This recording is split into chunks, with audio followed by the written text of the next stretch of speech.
The need for a meaningful life and what gets in the way. Beneath the experience of dealing with the emotions and beliefs that result from what manifests around you, there is in each of you a sense of needing meaning. There is an urge in each and every human to live a meaningful life.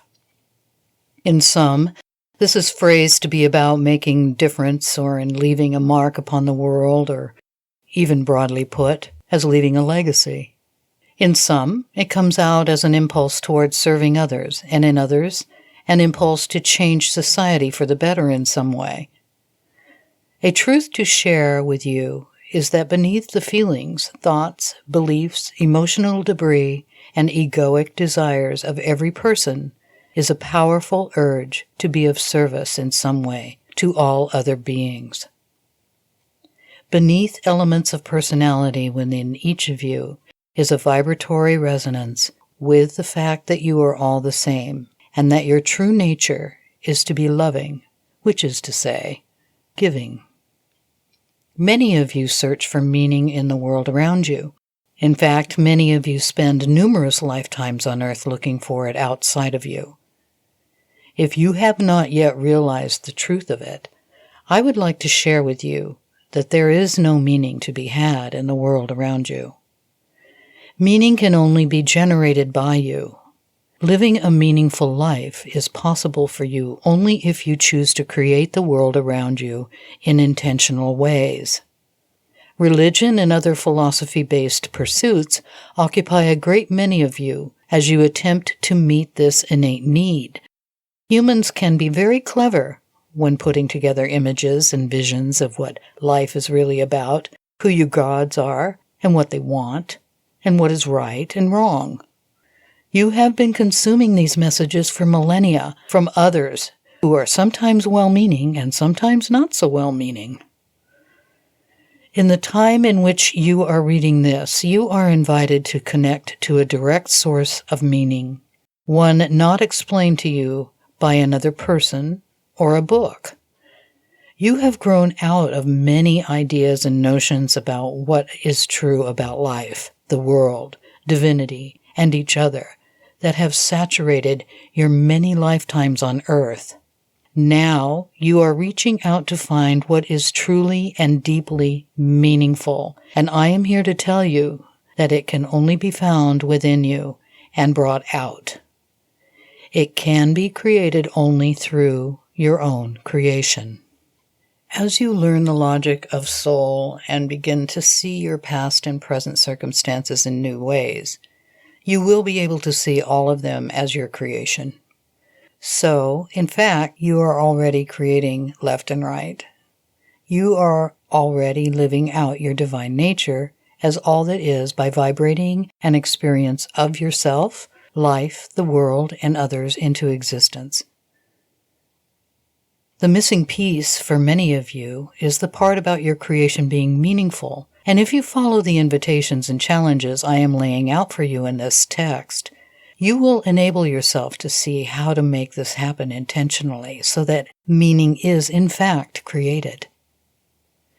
Regarding making a difference in the world, you will find, after self-reflection that digs down into how you are wired, how your beliefs shape your vibration now, that there are opportunities to change what you are vibrating.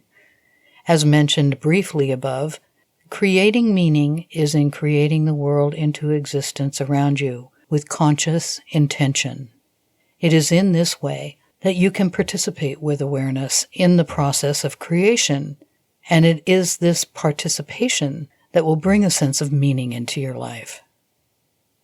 There are those of you who find meaning in being of service, making something better in the world, etc. Yet at some point, you are each drawn into the interior process sometimes called soul searching, that is meant to put you more in touch with why you are living, what you really want to be doing with your time and energy. This is to say that even those of you who seem to be creating meaning in an external way that serves you well will each, at some point, be nudged or drawn to the internal side of it. This is a device of soul to cause you to confront the motivations you have now and perhaps have always had. This is the process by which you find your thoughts and attention turned on the role you have had in how your life has unfolded. This is a wonderful chance to rewrite the history of why you have experienced what you have, and many who go through such an internalizing process emerge on the other side with the skill of forgiveness strongly centering them going forward. It can be a crisis that inspires such an internal process, but I'm letting you in on all of these things so that you can alter your life for the better, with perhaps less drama, chaos, and pain than if you were led there by a crisis of one sort or another. Of course, it's up to you how you get there. Some of you will find that you simply cannot focus on the internal unless something has gone wrong, and this is, of course, fine. You are free to do what you must, and my role here is simply to provide as much information and insight as possible so that the choices you are making for yourself can be well informed, given the truth about how all of these things work behind the scenes, which is not always obvious to your human mind and senses. You cannot escape the need for a meaningful life. This urge and need will never leave you. There is no remedy for its pulsing, driving existence other than to choose to do something about it. There are those of you who sense a lack of meaning in your lives and perhaps do not know to create something, or feel you cannot or should not do so. Some of you find that you turn to behaviors, patterns, and choices that are in the end self-destructive. You might have done this as a distraction or to fill a sense of emptiness that you feel at some point, or perhaps have always felt. Whatever your motivation, trying to fill a sense of emptiness with a product, feeling, or interaction will never truly do so. If you go down this road, then you are going to, at some point, find that it does not work for you. Some of these avenues lead to addictions of various kinds, whether involving substances, experiences, and/or interactions with others. None of them can possibly give you the meaning that you seek. The only way to experience meaning is to create it for yourself. And the only way to do this is to intentionally direct the energies you are emitting and broadcasting that, in fact, create your experience and shape your life. Attempting to fill a sense of emptiness will lead to more emptiness because what you use to attempt to fill it will be consumed or will go away. It will never be enough. If this section in general and the above handful of paragraphs specifically resonate with you, I would like to, at this point, invite you to be aware of judgments you may have about these parts or chapters of your life. If you have turned to substance, things, and/or people to fill a sense of emptiness in you and found yourself navigating an addiction, I want you to begin to frame these choices in terms of the long-term journey of your soul, learning how to live a life as a human. Consider that this is an experience that all that is exploring on its long, multi-life, and sometimes convoluted path to become the source of love. When an emptiness is felt and attempts are made to fill it, it is in fact a survival strategy, one that has to do with emotional survival. No human can persist in a state of emptiness without doing something about it. As all that is seeks to learn to become the source of love, it must, through its many human lives lived all across the Earth timeline, explore all manner of sides of the experience of learning about what love is, where it comes from, and who's responsible for giving it to whom.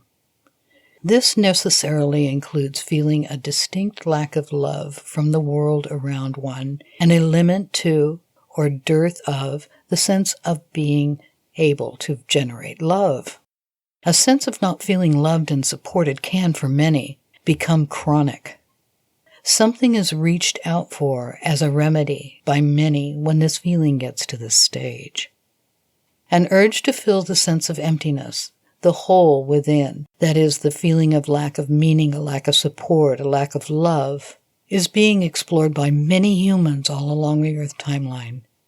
It is highly probable that if not in this life, then at least some other lives associated with your soul, you are exploring reaching out for a substance or another person to fill a sense of emptiness. Some people will have understood from an early age or at some point realize or be told that they have what is called an addictive personality. And this seems to explain the presence of these behaviors and tendencies to attempt to fill the inner emotional void with something or anything. If you relate to this description, I would like you to explore viewing this way that you are wired as part of your multi-life journey to learn about becoming the source of love. Experiencing pain, as noted above, is a normal and necessary part of the human experience. Soul sets out to explore all avenues and possibilities of human experience, and this includes pain. But the overall plan for the success of the manifestation experiment is that you learn to become the source of love. This means that at some point, you will look up from being in the midst of your daily life and realize that there is not enough love in your life, that you feel empty and not driven to do much of anything because you do not feel loved or supported. This is an intense topic for many. Some of you have become expert at judging yourself for what seem mistakes and missteps. If you are feeling not sure about taking all of this in because it might mean that there are more reasons for you to judge yourself, please take a deep breath and make the decision to give yourself the benefit of the doubt as a divine being learning how to live. While your true nature as all that is all-knowing, your human personality is not. You cannot be so, of course. No one is really expecting you to be perfect unless you are expecting it. So take a moment and decide to be easy on yourself so that you can read on and be able to be informed in positive ways about how all of this works. You deserve the benefit of learning more about this bigger picture stuff. And as long as we're here together, let's stay open to letting the story continue to unfold. If you judge yourself or have a creeping sense that you perhaps should be judging yourself, the door to allowing this information to come in can close, and that is the last thing that I want to happen for you. And so what is it that gets in the way of a meaningful life? It is the experience of a lack of love, not being clear that meaning is only possibly found by you creating it, and not realizing that all that comes to you is a manifestation of your own energy field, so that you, as all that is, can learn about what it means and requires to live a human life. The need for meaning coexists with the distraction of your emotions, feelings, and thoughts about what happens now and what has happened to you in the past. In one sense, it is your relationship to your emotions and your willingness to believe one narrative about why things have happened to you that gets in the way of creating meaning. Think about it this way. If you are distracted by your emotions, including your sense of being a victim, anything that is out of place in your feeling self, grudges, longings, and the like, you cannot manifest a life that reflects becoming the source of love. If living in this sort of distracted state, you will not have the space inside you to come from a place of love, or even see that your motivation at times or often might be sourced in something other than love. Excess emotional elements, you might at times call them baggage, encumber you and prevent you from living a heart-centered life and thereby creating the meaning that you crave. Another way to look at this is that if you perceive that you are not loved, your emotional world will be out of joint. If you perceive that others owe you, or that you must wait for something loving and supportive to come to you before you can see your way to believe that it's possible, your emotional world will be imbalanced. The sense of needing something from others is prevalent in humans. While it is important for the long-term multi-life journey of soul living human lives in order to learn about what love is, etc., it is not your destination. If you wait for someone to love you, then you are living a life of waiting. I cannot emphasize strongly enough that becoming the source of love for yourself is the remedy for all that ails you emotionally. Being the generator of love, incidentally, does not mean that others cannot or will not interact with you and love you. It simply means that you are not waiting for others in order to have love in your life.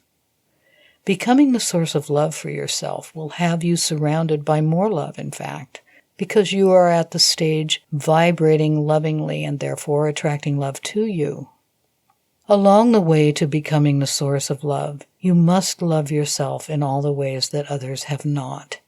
Whether they didn't do something well enough or did something terribly, and each result can end up with you hurting, or were simply unavailable and couldn't see and validate you. They were functioning for you as triggers to learn more about the need to become the source of love for yourself. At the time, you simply experienced pain, loneliness, abuse, neglect, or something else. And this is what you may feel now, because it's imprinted upon your emotional body and tied up with the meanings you have given it. Can you rewrite your history to reflect that these experiences were designed by the souls involved, by portions of all that is, to give you the opportunity to see more about what happens when you do not become the source of love for yourself? Remember that whatever you're vibrating, in fact, manifests the world around you. If you are vibrating, am not loved enough, then that is what you are in this moment creating around you.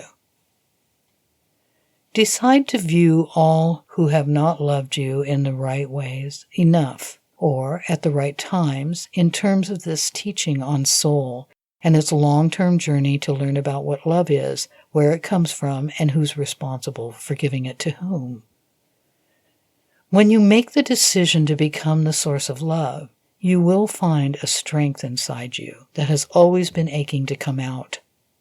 It might seem a sense of determination mixed with relief that you can be loving to yourself and others in all the ways that you have not felt loved by others.